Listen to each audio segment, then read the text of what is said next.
question now. Yes. Hare Krishna, Prabhuji. Very well, Prabhu. Prabhuji, in last purport that is being read now, is written that the fools enjoy and the topmost intelligence people enjoy, and the mid of the person is always be in a misery. So, how the person will come to know that he is either a fool or he is the maximum intelligence or he is in the mid of something? Okay. Actually, maximum population in this world comes in the middle category. No, not actually a strict sense, but just to explain. For example, uh, how do you understand in the school or in the college? Uh, if you see the two students who are completely careless about the exams, okay, and you have exams tomorrow and you see them, just playing, or you go to gym and see they are just playing, table tennis, or they're playing some games, and they are completely careless about the exams. So how do you know whether they are actually in the category of scholars or in the category of fools? Because these both categories will be careless. A student who has never studied in this whole year, never touched the books, he knows that there's no way he's going to pass, so he's careless. And the student who has studied thoroughly, right from the beginning of the year, and he knows subjects in and out, he's also careless, right? So both the people will be careless. But the students who did not study hard, but who studied little bit and they want to pass the exams, they are the ones who are in anxiety always, right? So how do you understand the three categories of students? Same way you understand the three categories of people in the spiritual life as well. So if the person who has lived very irresponsibly throughout the year in the college or in the school, he's in the category of fools. There's no way he's going to pass out. He's going to successfully clear his exams.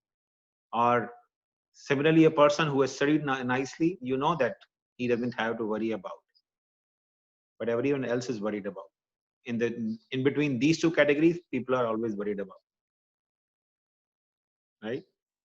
So similarly, in this world, you'll find there are people, as Prabhupada actually explains, addicted to sense enjoyment, the eating, sleeping, sex. They are addicted to these things, so they have absolutely no idea about spirituality. They have no contemplation that someday we are going to leave this body, we have to die, we have to leave this body, we have to leave everything behind. So they are like fools. They are in the category of fools, and they are always happy. And similarly, the transcendentalists who know that we are not this body, we are spirit soul, we are part and parcel of Krishna. And they know that after they leave this body, they're going to go back to Krishna. Even they are always happy. But people who are sadhakas, who are practicing, who are not in the category of fools, nor they are in the category of transcendentalists, they generally are miserable. Kleshati antarnina. So kleshati antarino jana means people who are actually in the middle category, they are always miserable. So most of the population actually in one way uh, comes in the category of in between.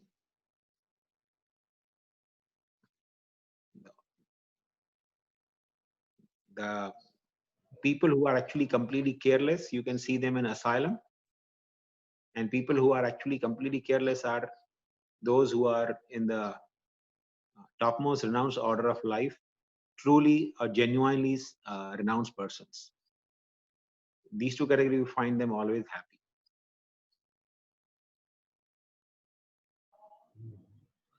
So, Prabhuji, follow up on this. If the person is, say, doing self enjoyment or also doing bhakti, like Uh-huh. so, that means they are slightly preparing for the best.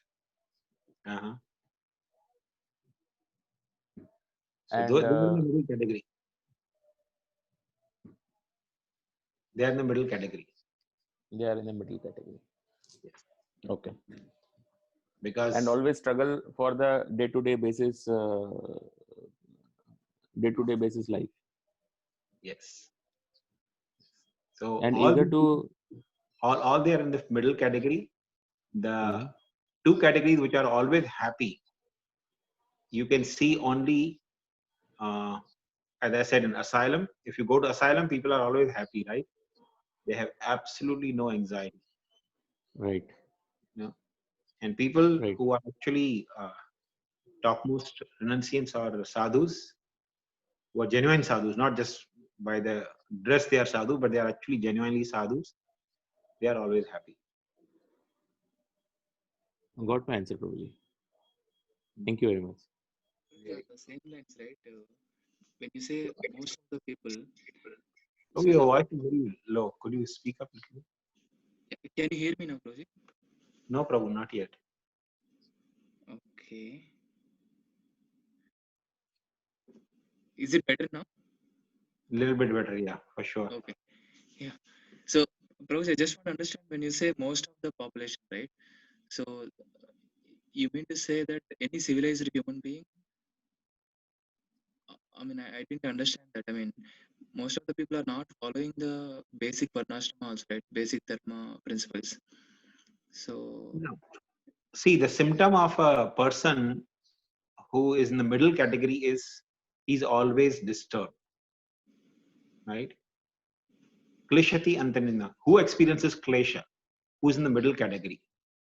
Okay. So middle category means middle category could be a person who is 0.1% of you know on the advancement of spirituality, or a person who may be 90% of advancement in spirituality. Both actually come in middle category only. A person who's pure devotee and a person who's a fool, they are the only two exceptions. Everyone else is actually more or less middle category, because everyone else in this world does experience miseries. You know. So even a person who is completely atheistic, okay, doesn't believe in God, he does experiences distress or miseries in the life, right? And why does he experience miseries or distress in life? Because actually speaking, he is neither in the fool's category nor in the transcendentalist category. Only those two categories can remain happy. Everyone else who is miserable means he's in the middle category. So he has some sense of, even an atheistic person wants to go on living eternal life, doesn't want to die. So he has some sense of understanding that I don't want to die. I want to go on living eternally. People, when they become old, they actually start worrying. People who are actually afraid of the miseries of material existence in the terms of birth, old age, disease, and death, they are actually in the more or less in the middle category. Now, people may not say that, oh, we are afraid of the birth, old age, disease, and death, but everyone is afraid of all the four problems of life. Everyone is afraid of death. Nobody wants to grow old. But a fool, a person who's completely foolish, he remains blissful, because there is no concept of old age, disease, and death. He just wants to, foolishly go on, in his in imaginary world. And a transcendentalist know that I'm not this body. What is growing old is actually the body, but I am a spirit soul. I'm not growing old. I'm not going to die. I'm only going to change the body.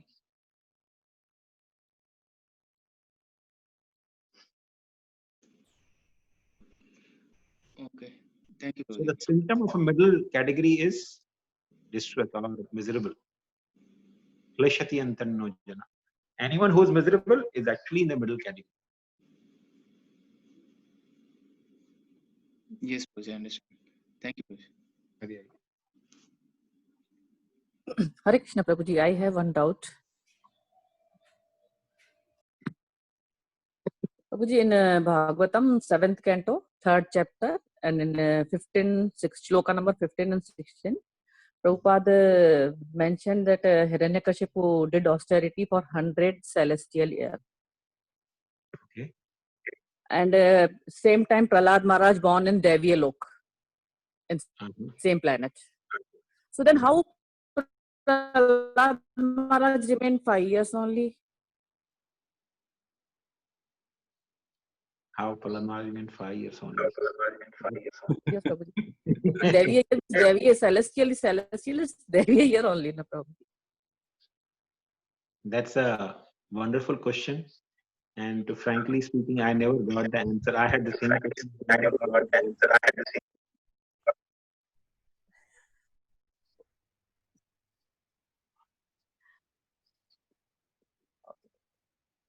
Hare Krishna, Prabhu. Can I ask one question? Hare Krishna. Hare Krishna, go ahead. So, in one of the translations we read, like merging into the Brahman effulgence is last snare of Maya. So, the people who are in Brahman effulgence, are they considered to be in the middle, or are they considered to be like it's like a spectrum and they're closest to the out of Maya? Like, how do we understand them? Like, they also will have the klesha, people who are in Brahman effulgence. Yes, the people who are in Brahman effulgence are also experiencing distress because Krishna says, Klesho hi adiktarastesha avyakta asakta chetasam. Those who are attached to the impersonal concept of absolute truth, the only gain for them is klesha or distress. So they definitely experience the klesha, but their whole idea is that they want to finish up their existence. They think as long as I exist, as long as there's an identity, as an individual, then the klesha continues. So I want to finish off my identity. So the example is given. Their conception is, if the head is paining too much, then chop off the head. When there's no head only, then there will be no distress anymore. So they are definitely in the category of people who are troubled, but the solution that they think of is utterly foolish, or the category of fools. So their idea of finishing the material distress is to finish the existence only, not the material existence, but to finish the existence. If I don't exist, then there's no more distress. But that cannot happen because individual living entity can never be annihilated, or we can never finish the identity of the individual soul. That will always remain individual. So distress is it because we also have a transcendental senses and it is not engaged, or still even if they are in Brahman effulgence, still they try to control the senses? Is it right to understand that is the cause of their klesha, or like is not having proper so what could be the cause of klesha for them? Because the constant suppression of senses, or the constant source of klesha is, as explained by Sanatana Goswami, is lack of connection with Krishna. Or Bhagavatam says, ye anye rivandaksha vimuktamanina avishuddha buddhaya. So their intelligence is impure and patanti adha anaditra yushmad angriya.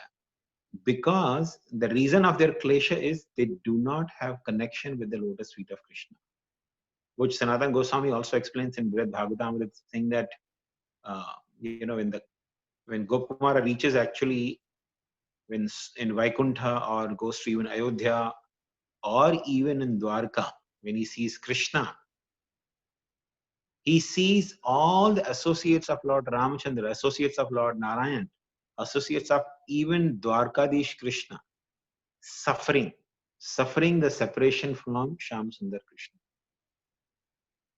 Because he was suffering separation from Shyamsundar Krishna, he sees that they are all suffering separation from Shyamsundar Krishna. Okay. So not having connection with the Supreme is actually the source of distress for the living entity. In absolute sense, that is actually the only source of distress. So because impersonalists, they do not have the relationship with the Supreme, that is their klesha. The soul suffers because of lack of connection with the Supreme. So, Prabhu, can I ask one more, or if somebody else has a question, then probably I will ask later.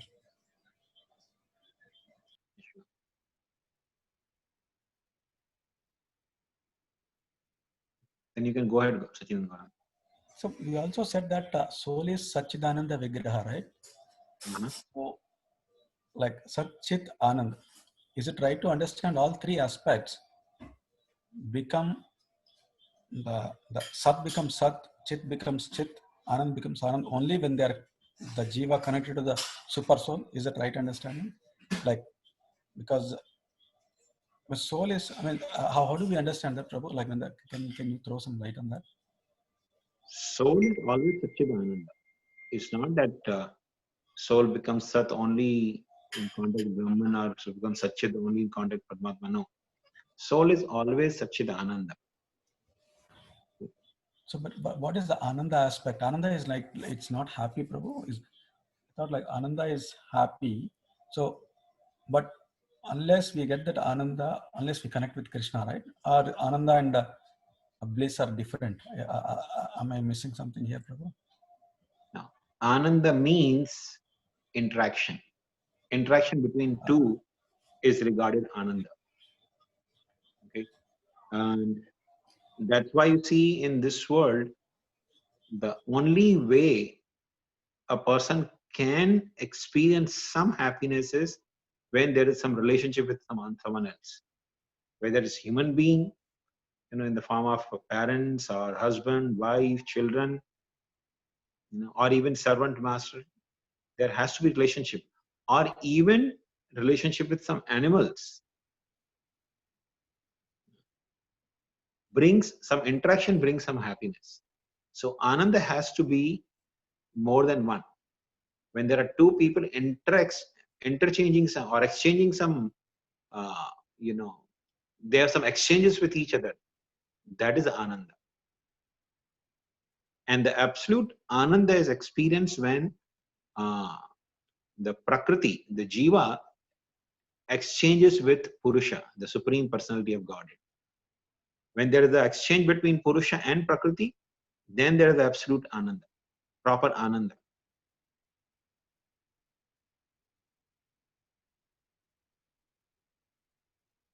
So, in simple words, if you don't go into more technical philosophical language, when there's an interaction between Krishna and his devotees, that is source of Ananda.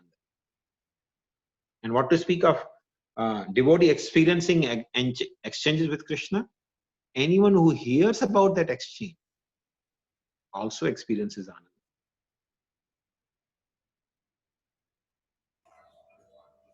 So because that's the nature of Ananda. Ananda is actually on the absolute platform. So whether you are actually exchanging or having some loving exchanges with Krishna, or you simply hear about the loving exchanges of Krishna, there is absolutely no difference between the two.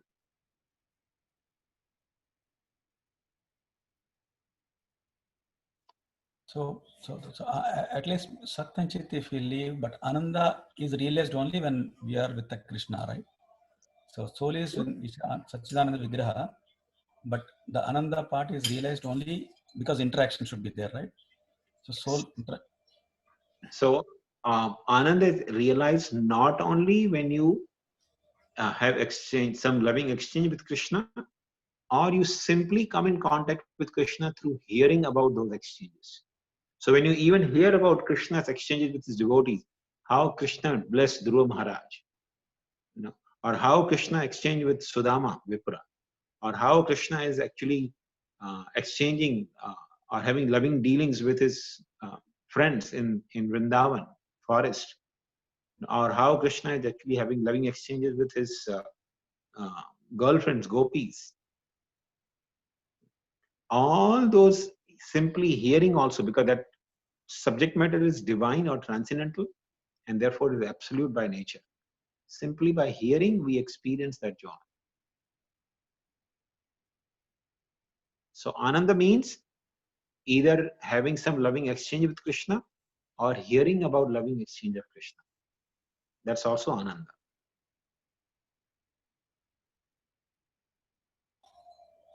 Thank you, Prabhu. Wonderful explanation, Prabhuji. Thank you for explaining Ananda. Thank you, Prabhuji. Now see how people in today's day and age try to experience Ananda. Can anyone say? Most of the people, how they're trying to experience Ananda. Eating and drinking. Mostly people try to experience Ananda by watching movies. How people are addicted. How many hours people spend on cyber simply trying to extract some Ananda. So even though there is no interaction directly, they are seeing some imaginary interaction on screen, and they identify themselves with that imaginary interaction. And therefore, they experience some imaginary happiness. Ananda has to be loving exchanges between two people. So that sometimes that exchange could be, some violence, some fear factor, or some love.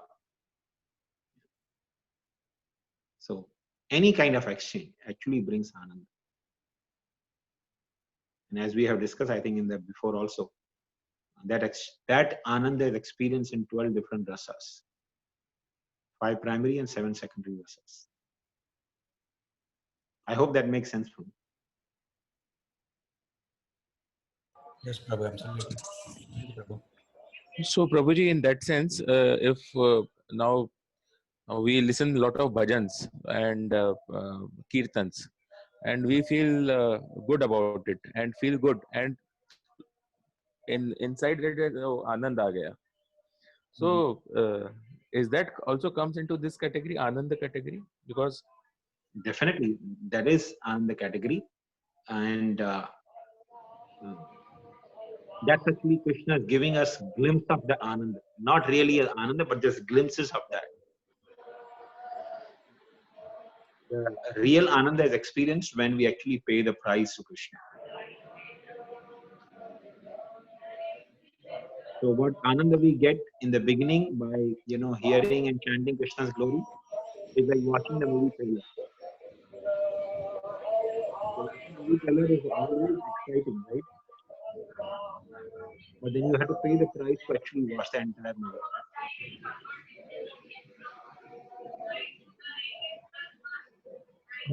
for an example, Prabhuji? Sorry? Example?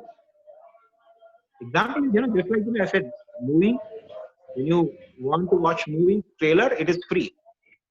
It generally comes as a complimentary with any other movie. But when you want to watch actual movie, you have to pay the price for it. And the only difference is sometimes when people watch the movie may be boring. The trailer was good, but the movie was boring. But in case of Krishna, excitement. But when you have actual movie, that is tremendously exciting. It's never a flop movie. It's always a super hit movie. So a person he attains Krishna consciousness, full 100% Krishna consciousness, can never ever leave it. Can never ever feel separated from Krishna. Can never ever give up Krishna consciousness at any time.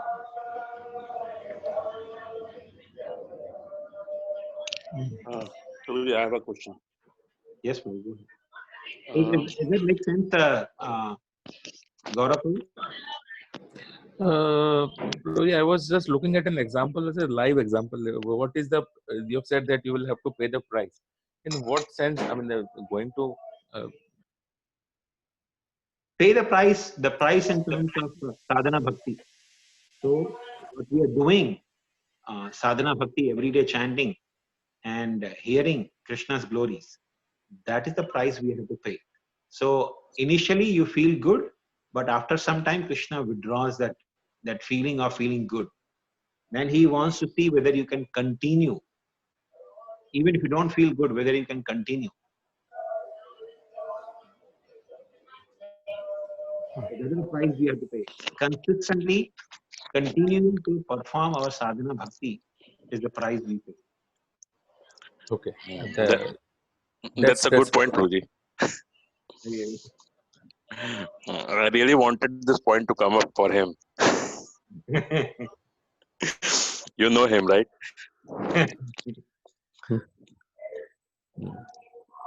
Okay, Prabhuji. So my question is, see, you someday before in our interaction, you said that we have a unique relationship, and those relationship when we go back to Golok Vrindavan, that relationship is established. But we also have some relationship with devotees here. I believe that we will be also seeing them there. So whether we will be able to recognize them as well also there, or we will remember them, or we will not be, because we, as you said, that we have all the knowledge there. Yes, we will be able to recognize the devotees. No, I Okay, think so your Guru Maharaj and all the devotees yes, that will be relationship there. with Vaishnava is actually eternal, and we will be able to recognize them. And therefore, actually, Mahatma Prabhu's poem that reminds me always. One more point. Sorry, Prabhuji, one more point. One more point in this is, so suppose, see, every person has a different destination. So someone may go to Lord Ram's place, someone will go to Golok Vrindavan, someone may reach somewhere, some place. So whether, if even if they are not there, whether we will be able to know them, that that person is there. There is a connection. See, if it is required for service of Krishna, you will know. If it's not required, then you will not know. So if you are going to assist in certain way, serving Krishna in particular way, or serving Krishna's devotee in a particular way, and if it's not required for you to know what is going on in the other dhamas or other, Vaikuntha lokas, Krishna doesn't require you to know that, then you will not know.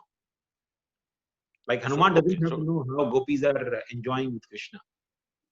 Hanuman doesn't have to know how the cowherd boys or the friends of Krishna are having different pastimes with Krishna. He is fully satisfied serving Lord Ramchandra, remembering Lord Ramchandra's pastimes.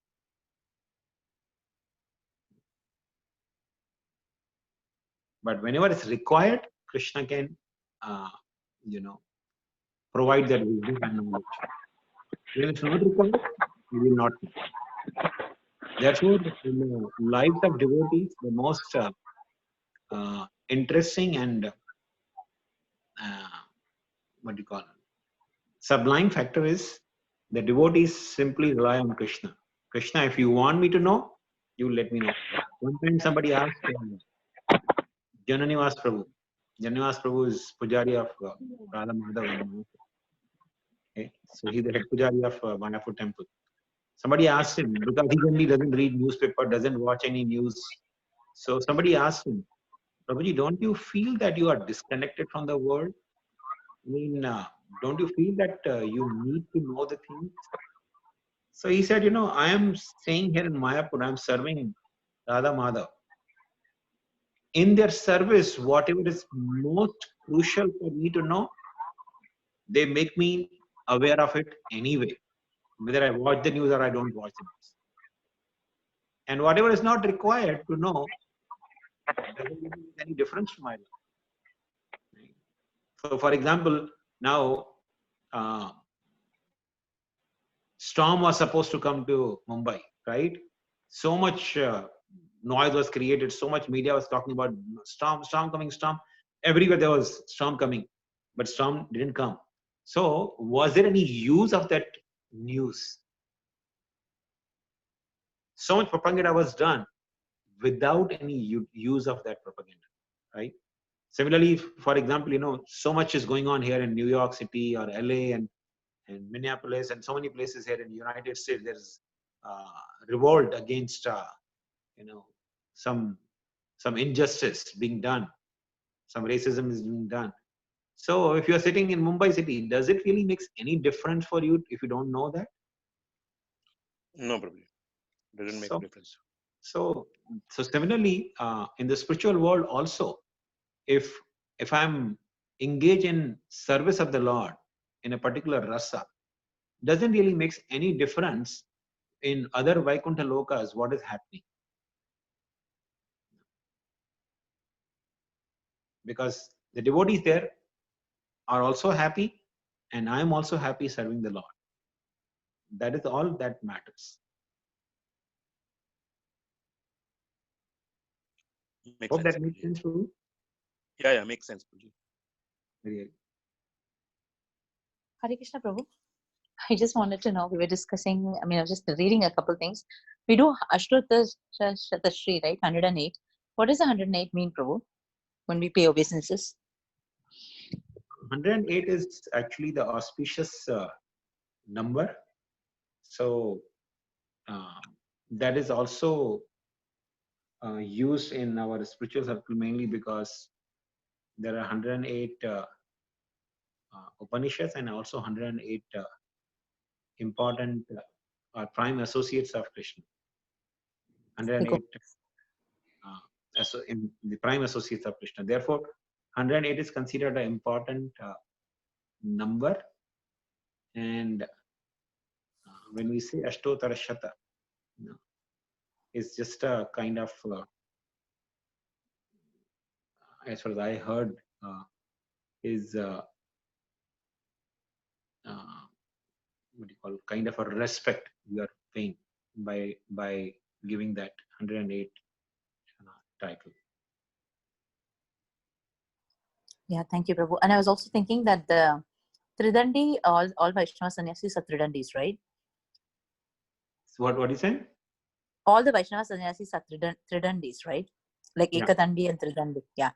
So the Tridandi means they will serve Krishna with body, mind, and words, and that they have realized Brahman, Paramatma, and Bhagavan. Is that right, Prabhu? Mainly Tridanda means, yes, serving with body, mind, and words. And also they have actually 1/4 stick also. In our Vaishnava Sampradaya, there are 4 sticks. One stick was actually added by, I think, Bhaktisiddhanta Thakur. So that is representing the soul. So not only serving the Lord with the body, mind, and words, but dedicating the very self to the Supreme Lord. Oh, the 4th one is the soul, Prabhu. Yeah, the very self, the soul.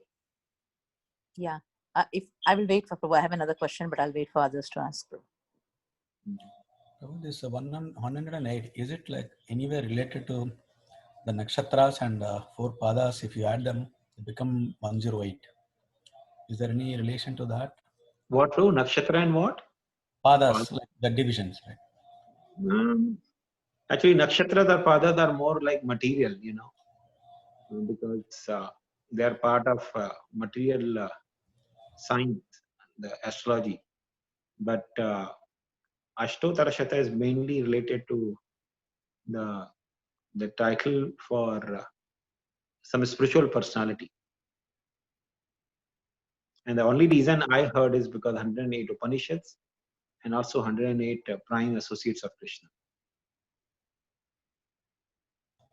Okay, Prabhu. Thank you. Like we hear, Krishna had 16,108 queens in Dwarka. So out of those 16,108 queens, the 108 are actually considered prime associates. Similarly, in Vrindavan also, Krishna has 108 gopis, intimate associates of Krishna.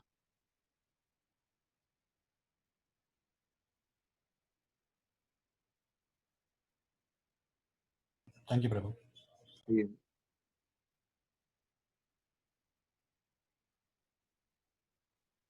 Prabhu, can I ask my question? Yeah, Mataji, go ahead. Prabhu, in Hari Bhakti Vilasa, it says that every time you have to wash your hands, you have to wash it 32 times. So I was just thinking that I mean, Rupa Goswami has said about that, because in olden days there was, I'm so sorry to sound so silly, but there was no soap. Why would somebody ask to wash 32 times, Prabhu? Well, Mataji, the actual standard of cleanliness is to actually follow that standard. It's not that because they didn't had soap, because you know, the contamination that we imbibe, especially, you know, when you especially go to pass stool or you know, touch some contaminating thing. So we think if the smell is gone, that means it's clear now. But that's not the real cleanliness. The cleanliness, actually, to remove the subtle impurity, you have to come in contact with the water and the earth multiple times. And actually speaking, more than soap, the earth is the clay actually that we use for cleaning the hands is much more purer and effective in cleaning the impurities, gross as well as subtle impurities. So the very fact, you know, when the Vaishnava acharyas like Sanatan Goswami is emphasizing about washing or cleaning oneself again and again multiple times, is to become free from gross as well as subtle impurities. But the most important and effective way of cleanliness is cleaning our consciousness. When we do the same thing with proper consciousness, it's actually much more effective. And the most effective way of cleaning is always remembering Vishnu. So even when we take bath, we are not supposed to take bath only with soap and water. The actual medium of taking bath is remembering Vishnu while taking bath. So there are many kinds of snan. One snan is done, the one bathing is done with water.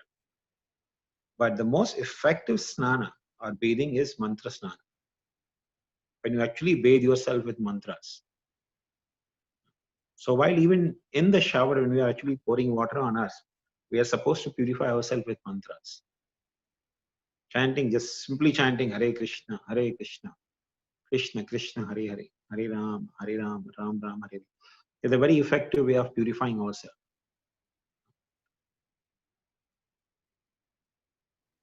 So, Prabhuji, that means actually, when you're saying the mantra, it's actually purifying our material contamination too?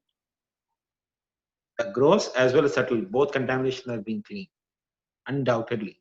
Therefore, we say, right, Om Apavitra Pavitro Va Sarva Avastham Gatopi Va Yah Smaret Pundarikaksham Sab Bahya Abhyantara Suchi. The name of Vishnu is so potent, it not only purifies within, even without, even outside it purifies. Sa Bahya Abhyantara Suchi. So when we chant the names of Krishna, we become purified from outside as well as inside. So just cleaning the hands with earth or even soap, what to speak of 30 times, one may continue 32,000 times. Still the contamination will not go until unless a person actually purifies his consciousness through chanting the names of the Lord. So the most important factor is emphasizes the remembrance of Krishna. So, Prabhu, 32 times we don't have to do, is that right, Prabhu? I mean, I'm just thinking practically. No, we don't have to do it. Prabhupada actually said one time, he said, if you start following Hari Bhakti Vilas, you will be sitting whole day in the bathroom. Yeah, you told this in the morning, Prabhu. At that time, I didn't realize when I read this. I was like, oh. I mean, Prabhupada actually made it very clear to devotees. He said, if you want to follow all the principles of Brahmanical life, you will be sitting in the bathroom whole day. No, also it is here. It is not here. One of the principles says that you have to, take a bow and arrow and then shoot it from your home, and then wherever it falls, you have to go to bathroom there, toilet, not inside the home. This is the most. What is it, Prabhu? I didn't hear this. So it says if you want to go to use toilet, so you take a bow and arrow, stand in front of your home, shoot it wherever it falls, the arrow falls. So that much distance you have to travel from your home to go for a restroom. Prabhu, is this in Hari Bhakti Vilas too? Yes. So probably you have to go to different people's homes to pass through. Depends on Why, Prabhu? I'm really confused. Why did the Goswami write about it then? Mati, these are the injunctions from the Shastras. Okay, it's not that Rupa Goswami or Sanatana Goswami is giving or manufacturing something. It's given from the Shastras. But in Kali Yuga, it's very difficult to follow these injunctions. 500 years ago, it was still possible. And now it may be possible only for very few who are living in villages and living more kind of sattvic life. They don't have bathrooms at home. They only go outside. So only for those very few rare it will be possible to follow this. I don't think in current age anyone ordinarily can follow these injunctions. Thank you, Prabhu. Thank you so much. And actually, as the time goes by, it will be more and more difficult to understand, appreciate, and follow the injunctions.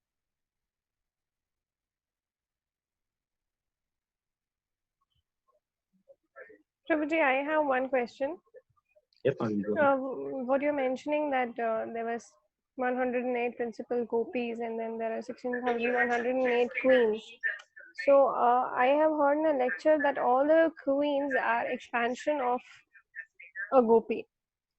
And the principal two, like Rukmini and Satyabhama, I've heard that Satyabhama is an expansion of Radharani and Rukmini is an expansion of Chandravali. But Chandravali doesn't come in that 108 gopis. The principal 8, as if we know, Chandravali doesn't come in that. So how is that matching, Prabhuji? Chandravali does come in 108, Mataji. But not in the prime 8. I mean the 8 which we know, the Sakhis. She's one of the prime 108 gopis only. One among those 108. So the principal 8 queens are not the Lalita Vishaka and the other 8 which we know? No. I don't remember all the queens, but I know only these two, Satyabhama and what do you call that? Rukmini. Jambanti was there. Huh? Jambavanti. Jambavanti. I don't remember who's in, but only I knew that Satyabhama is actually Srimati Radhika's expansion and Rukmini is Chandravali. But others I don't recollect. Is there in Shriram Swami's Krishna Sangati, but yeah, I never got a chance to read the book entirely. But they were like 2 different teams of Chandravali and Radharani. Still, I mean, they are all principal? Yeah, they are all principal. Okay, I thought like maybe there are 2 sets. The groups in the spiritual world are only to enhance Krishna's pleasure. Okay, so it's not that because there are 2 groups, therefore they are inimical towards each other, and they're yes. I mean, still you will see the group of Radharani will not be favorably disposed to Chandravali, like Raghunathas Goswami. That bowl of buttermilk when his servant gets it from the Chandravali, that past time. He doesn't take that also. Yeah. So that is just a loyalty to Srimati Radhika, but that doesn't mean that Chandravali is some alien. Chandravali is also none other than Radharani's expansion. She is the expansion of Srimati Radharani only. Prabhu, on the altar, usually, I was just looking at, even Radha Govinda temple in Tirupati or, where there is Ashtasaki. It's Radharani, Lalita, Vishaka, Champakalata, Chitra Devi, Tunga Vidya, Induleka, Ranga Devi, and Sudevi. Mhm. So, is one of them an expansion of? Sorry, who was Rukmini? Chandravali. Chandravali? Yeah, is No, no, one no. of. Chandravali is a different team of gopis. She So has this her 8, own. yeah, like Mataji was asking, this 8 principal gopis are these people, but Chandravali is not among them, right? No, no, Chandravali. Mataji is saying 108. So Oh, not among them. 108. Oh, okay.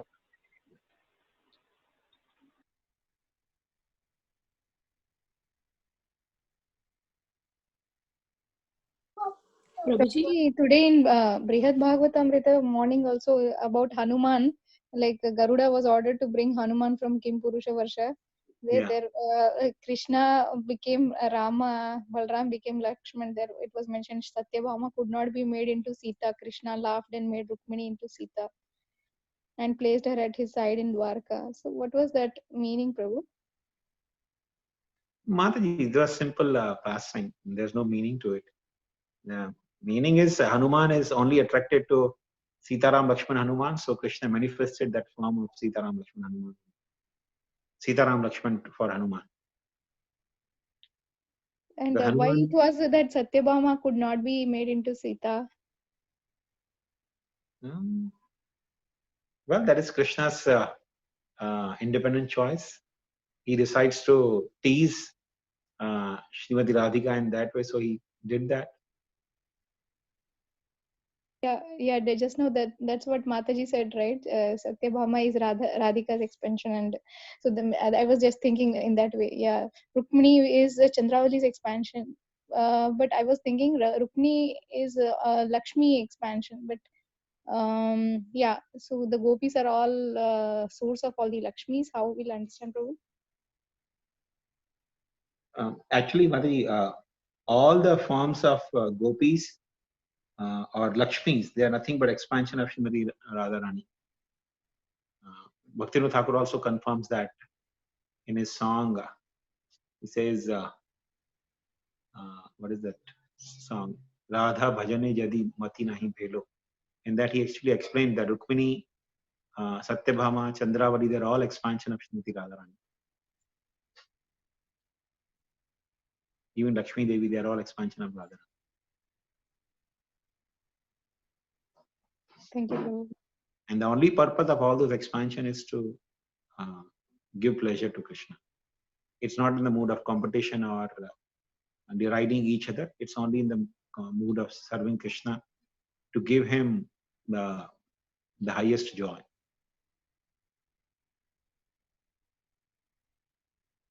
Thank you, Prabhu. Okay. Okay, so I think we can stop here.